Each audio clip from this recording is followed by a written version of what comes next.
Ladies and gentlemen, boys and girls, aliens from another planet looking to invade us while we destroy each other. Welcome to Endgame, the show where we talk about the end of the world and the hopelessness of humanity. Please, sit down and enjoy yourself while we slowly lose hope to, Hey now, Zircon, that's not what our show's about.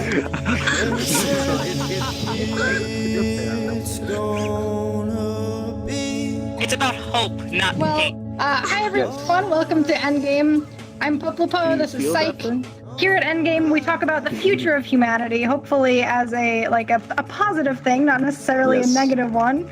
But before that, we are going to hear from Garret, who is our community spotlight today. What we want to hear from you is what you think about where humanity is going. What do you think about our future, and where do you think we're headed as a species and a planet? I like the idea of intergalactic travel, as cheesy as that might sound, and like colonizing other solar systems, as it were. How long do you think that might take? A few hundred years. Okay, all right. Hey, that's pretty optimistic. I like that. So you think the technology is within our reach? You think we have a possibility of getting there? Technology in the last few decades alone have been just crazy advances in computing and microbiology as well. I was watching some YouTube channel and they were telling about how humans were evolving. Technology is going to be a very big part in our future evolution. Number one on that list was cyborg or cybernetics. Traveling on a spaceship, maybe cybernetics will live longer as organisms. I mean, that would be nice, right? Because, as it is now, if we're going to sail out into outer space and colonize another planet, it's going to take us forever to get there, and maybe, it could take generations of people on a spaceship, to get to the next place. But if we lived longer, that might not be such an issue. If you spend 100 years on a spaceship, maybe you still have 100 years left to live. Who knows? Yeah, that's true. Maybe longer, centuries, perhaps. Cool. Well, Any other predictions? Right. The immediate future, what I would like to see is autonomous cars, like what the Teslas are working on doing. Oh, hey. How timely. I would love to take a nap on my way to work. Yes. Who else? Is anyone else excited for autonomous cars? Give us an emoji if you're looking forward to self-driving cars. Anybody? I am definitely looking for. Is there a neutral emoji? Garret, thank you for joining us and telling us your vision of where we're headed. I like that future. I like thinking about us colonizing other places and exploring the universe. It's pretty exciting. Right now, but I have something to add. Not to dampen anybody's spirits or anything, but it takes 76,000 years at our current speed to get to the next galaxy. 9.5 years just to get to Pluto. That is a problem. I think the idea is that our technology will progress to the point where we can bend space-time and stuff. You just need to work on those portals and, dark energy fuel. You'll get there. Sure. Yeah. But before portals, we're gonna have self-driving cars. I mean, it's supposed to happen relatively soon. Okay, so what does automation mean? What does that word mean? Automating the ways in which we're producing different things, and I guess Does that just mean to make it faster? So no, make it independent of needing other people to create things. So it's kind of the automaticity of. It's hard to define it without using the word auto. If we're talking about cars, we're talking about cars specifically, then we're talking about cars that are driving themselves and using computer vision to navigate. And I think that is a very specific. I think the self-driving cars, there is a discussion about automation that's larger, and then there's the discussion about the self-driving vehicles and what transportation is going to look like, how we're going to get around. I'd kind of like to touch on both of those subjects, but I guess so. If we start with self-driving cars. From the brief poll we took, most people feel sort of positively about it, but I read that 78% of the population don't want to ride in a self-driving car. They don't like that idea. Does anyone here agree with that? There's always a hesitance with new technology, no matter what it might be. The first iteration of the self-driving cars, I might be a little bit uneasy, but since that gets worked on and gets better and better, then I'm going to feel much safer. I don't know if I want the beta or alpha self-driving car. Sure, but someone's going to have to adopt that in order for it to progress, right? I mean, someone's going to have to take that risk. Just look at us. Yeah, it's early adopters. I guess it does seem like VR is a little bit safer than an autonomous car. You don't have to worry about the risks. The thing I find being around for a while is that the more the machines think, the less the people do, which scares the crap out of me. Look at current cars without the autonomous crap. You look at them, ABS, they got cameras, they got this, they got that. That's just so people don't have to look over their shoulder and see what the heck's going on around them. You take a person now that's never driven a real car, put him in a real car, and what I mean by a real car is before all this computerized stuff. Let's say something like a 60s Impala or a 70s whatever, and see how well they drive that. There's no skill involved. They're taking all the skill that is required to do something and throwing it out the window. Well, but doesn't minimizing human error? I mean, ABS and like rear like cameras and stuff. Doesn't it just make people safer? I mean, what's the problem with that? If you had skills, you wouldn't need ABS. Yeah. Okay, I'll give you an example. Off ramps that aren't banked properly and stuff like that. So what happens now? The cars have so little road feel. Like before, you used to feel it in your steering when you were pushing it. It was pulling against you and so on, and the tires would start squealing and so on and so forth. Now these cars, they're overpowered steering, overpowered this, overpowered that.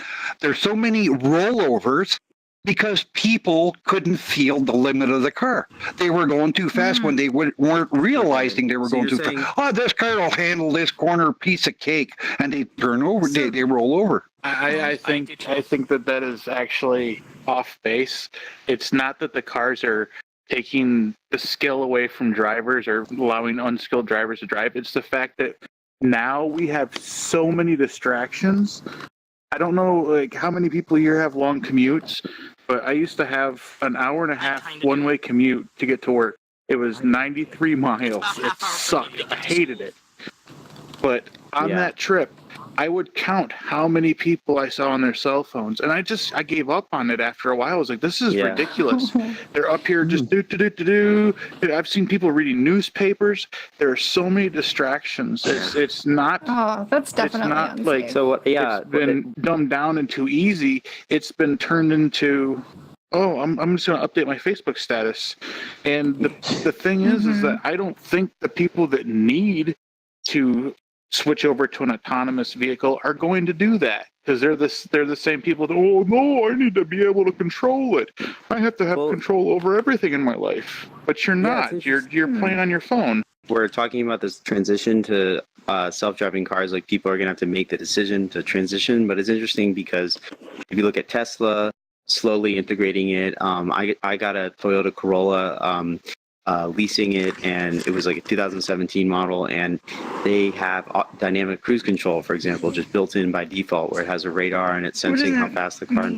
So it has a radar and it's sensing how fast the car in front of you goes, so that you just put on this on cruise control your max speed, but it slows down to 30 miles an hour. So it's interesting that we might see this slow, gradual integration where people get used to these self-driving features as opposed to like all of a sudden you have a car without a steering wheel. So it's kind of an interesting transition. That seems, that's really cool, but it also seems kind of eerie to me. Like when my car can like see the road, the same road that I can see, and like make decisions on its own, like that makes it feel like it's alive.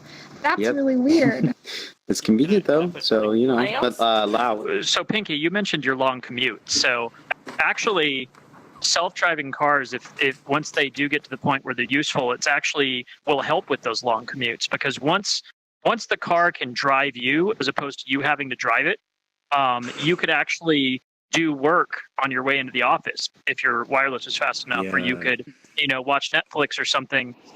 So the nice thing about a self-driving car is it actually does help for people who have long commutes. They can actually get more out of their day because now, as opposed to driving, they're riding. So it's like they're taking a bus, except the bus is just for them. But the other use for self-driving cars, the really good one, I think where it would be helpful is for people and as they grow older, senior citizens. Absolutely. Because the problem is many as you get older, your reflexes. Exactly. Your reflexes go, you're 80 or 85. It's not safe for you to drive, but you don't want to give up your independence. You need to be able to go to the store. You need to be able to go see your friends. Right now, that's not an option for them. Once you have a self-driving car, as you get older, you can continue and have your independence to go to places, even if you can't drive. So for the elderly, especially, it's going to be great. But I think the final thing I would say is that once we get self-driving cars to the point where they're driving, like where they're on the road, they're still going to be better than humans, like probably about 100% of the time. Because the humans will still make more mistakes to start. So that's, I think that's kind of the idea.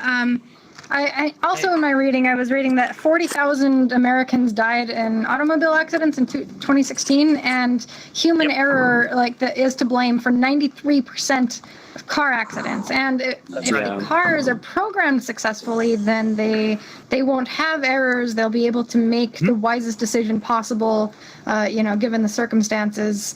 And like 40,000 people won't die. So that seems really good. I think someone over here had another comment. We developed this technology to essentially stop more human lives from being lost, because let's go back to what you were saying about the 1960s, 70s. We didn't have that technology, and I don't know the data on that, because I have not done research that far, but I could be pretty sure that there's probably a lot of accidents, and over time we've developed technologies that help save lives. For example, we have the airbags. Let's take the ALS, or behind cameras that we use. It's not necessarily taking skill away, because sure, my mother's going to be like, oh, hey, you should probably look behind you regardless. Yeah, but it's going to help you, it's going to help save lives a little bit more. Just think about that. Every technology we add, not necessarily taking skill away, is going to save lives. Another thing with the new cars, they got crumple zones. Instead, before they used to be solid frames, they had no give. So it's the person that went flying through the windshield that was the give. You look at 20 years ago, car commercials, they'd be talking about the reliability of their car, the warranty of their car. Hey, we're the first car in the industry with a 7-year warranty, so on and so forth. Now, hey, it's got Bluetooth. Hey, it's got USB ports. Hey, it can do this. Hey, it can navigate. Hey, it's got this. It's kind of like you're buying a car for the electronic contraptions that are in it, not for the car itself. It's kind of because society has changed as well, considering the fact that we used to not be so heavy reliant on technology, but now people really don't want to buy a car that is likely to not have the technology they make to save their lives. Okay, isn't that the point of technology, though, to do the stuff that we want it to do? But like Mr. Pinky was saying, distractions. That's not the car's fault. They're adding distractions to the car. No, they're not. A lot of people think we're heading in a safer direction, despite all the technology that's creeping in. And perhaps we might look back on this time and think it was so silly that people were driving and trying to look at their phones, when later they can just, drive automatically. Taking out the control of the car also kind of takes away the love of cars, in my opinion. Like, you don't get the joy of the car that you used to have. Like, yeah, you get to relax and stuff like that, but you don't get the feel of actually, being able to drive it and, the fun. And I'm a car enthusiast, so I understand it. Like, I love the fact that they're making self-driving cars. I'm not one of those people like, oh no, don't do that. But at the same time, they're taking away the aspect that I actually love about cars too. If self-driving cars do happen, the cars you're talking about, manual driven, you'll still be able to do it. It'll be a luxury, something you do for fun. Autopilot. Yeah, and we also haven't talked about the whole trucking industry that was brought up earlier. Which I wanted that to would get be good to, for but auto driving. Catapult has a comment. Yeah. Okay. Yeah. The other thing that scares me, and that's happening right now, and it could also happen with autonomous cars, autonomous trucks, autonomous trains, boats, planes, whatever. The problem is anything that is a computer can be hacked. I watched a show where this guy got a hold of Chrysler, say, you got a security leak in your software in your cars. And they didn't want to believe him. So he went to an independent outfit, and he proved that he can drive or do nasty things to a Chrysler product. So they used a test car. They drove around, and this guy was applying the brake, applying the gas, and doing nasty stuff like that. But this was a test. Now, other hackers are doing this for real. Hey, let's kill somebody today, and you're doing highway speed. Let's jam the brakes on. Yeah. There honestly shouldn't be any outside signals going into that car. No internet. As we get more and more I think Google's already figured that out. digitized. Hopefully, yeah. But then there's also the question of the trucks, which is, it's exciting. You think, oh, that's going to be great. That'll help people. But truck driving is the most popular job in most states. Yeah, it's an enormous industry. It's an enormous job. And think about it, if they start doing auto driving trucks, that cuts out a huge job market. Yeah. Well, it's not just truck drivers. It's also the support group. It's the people who run the way stations, the diners, the truck stops. All of those people are out of jobs as well. Yeah. So they're gonna need to do Actually, that some might not be retraining. the case, Lousy. That might not be You the don't think case. I don't think so, because sure, we're going to lose you'll jobs still need the way because people are stations. self-driving trucks, but I don't think the truck. Well, the thing is, though, the truck can drive itself, but there needs to be someone to unload it, or at least help get that thing set up. For So I now, don't think we're going to. yeah. Someone already has that job. Yeah, I think Like, it's the idea that's- that it'll be reduced. Like, Yeah, not that's all the of those will be Yeah. warehouse that you're delivering to his job. It will be reduced, but it will not be wiped out completely. This is a concern with a Automation. lot of automation. Although, Self-driving trucks is an enormous one. But one of the things that kind of ties into one of our topics before is that there's talk out there that you could put a robot tax on anything that's automated, and that robot tax will have to end up paying for our universal basic income because no one will be able to have enough jobs to make a living. I was actually just thinking, like, if everything was automated, and wouldn't the money that the companies save from having these machines do the jobs that no one wants to do go into universal basic income? Maybe Yeah, locally. yeah. It would probably go into that's the idea. their profits and stockholders unless we force it them probably to put it would. into But basic the right income. thing to do would to Exactly, make yeah. universal basic income. Yeah.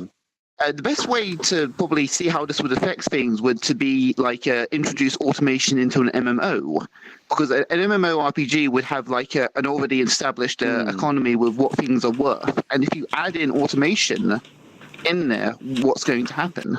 It's like botting That's in already happened. RuneScape. Well, so basically, how it works is this. So World of Warcraft is a good example.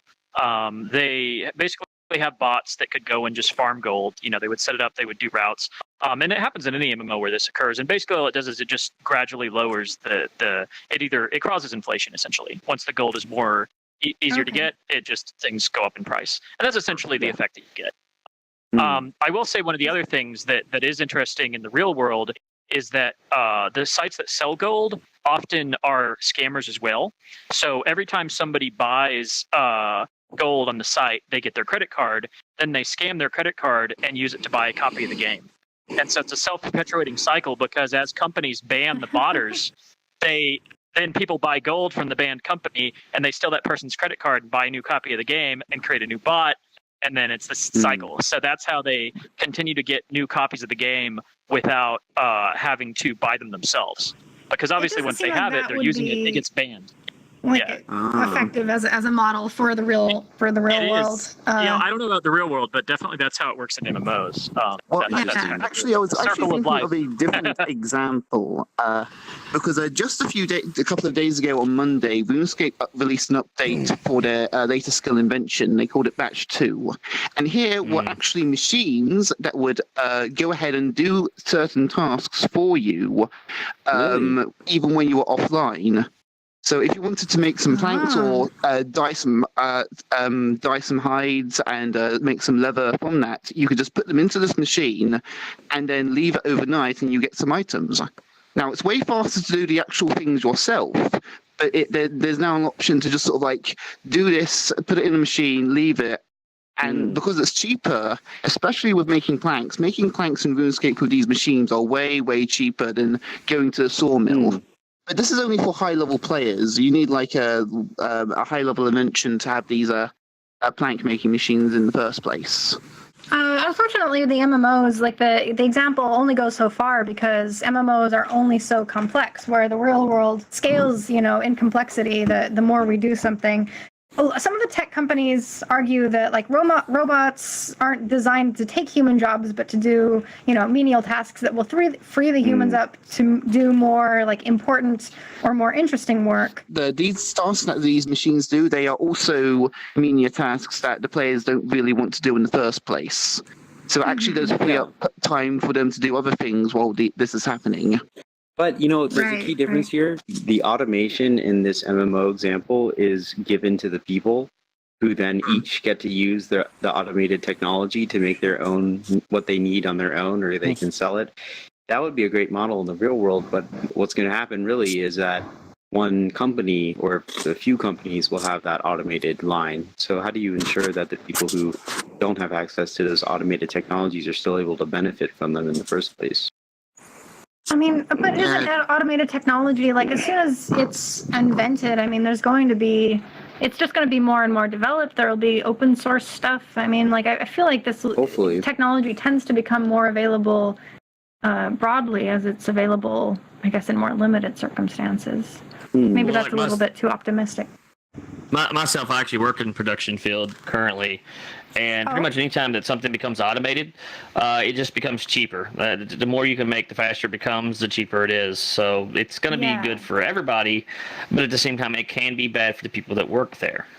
Yeah, I mean, I guess it's sort of one of those conflicts between short-term and long-term results. And I feel like with the long-term results, like the long-term result of complete automation is economic collapse, which kind of seems like a weird thing to be like hurtling towards as fast as we can. I don't think it would ever collapse. It would just change on how we perceive the economy and how we actually use said income.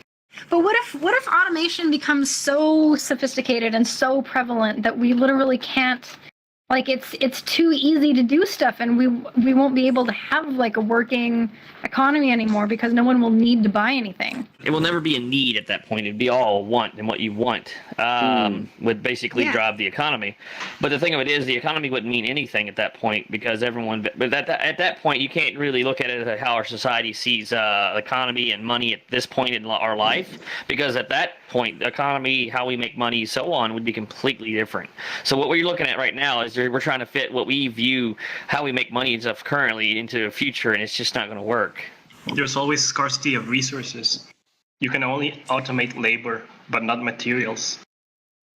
So you cannot, you'll always be stuck with having shortages of something. But some resources are easier than others. Like, for example, like food right now is really scarce. I mean, it's scarce in some locations in the world, but not in others. I feel like if we improve our infrastructure and our technology sufficiently, like food could become a resource that's not scarce at all. Yeah, efficiency is a huge issue, though. I mean, honestly, our country as a whole is completely inefficient. It's honestly disgusting how inefficient America is about things. Yeah, but I feel like we can only get better from here, right? I mean, we keep improving things. So last year for Science Fair, it was spent discussing a topic. One of the topics I chose that probably no one was going to discuss is the automation process. Mainly it was about the workforce, but it's still automation. Robots have replaced a lot of things, especially in constructing and building. There's robots being employed as security guards, right? Like in a mall, they deliver room service. They serve drinks in bars. They're starting to really become prevalent in a lot of different ways. There was a CEO of a bank somewhere that was in the next 10 years, most banking jobs are going to be, most financial jobs are going to be done by robots, and the only thing that's going to be left is jobs that require interpersonal skills, so that require people to, interact with other people somehow. So, and everything else is just going to be automated. I really like this idea, and I'm just worried about where. I've just had a thought. What if we go completely full automation, but we download our brains into a robot, and then we do the jobs, and as a reward, we become a robot. That doesn't sound very rewarding. I mean, it kind of doesn't. Hold on. I have one more thing to ask though. Like just for this point. What about teledildonics? When are we gonna talk about that? Yeah. Automation we definitely need to automate that particular. Well, no, that'll never be automated. Hiring robot workers now, it's just a bit expensive. It is. I mean, especially like with pros, you reduce chances of error, you mean lower turnover, so they can do the reporting repetitive jobs, but like, a lot of people actually would probably start to feel emotionally effects. Like in the fear example, we have fear of automation, how people don't want to be in a self-driving robot. It's that kind of fear that can actually hurt a workplace and anything. Like in workplaces, in some industries, like it's hard to find good employees and employees that will like stick around and like be part of like different like construction factories and things like that. Like they're having difficulty finding workers, and so they're going with these automated robots in order to mitigate the problems.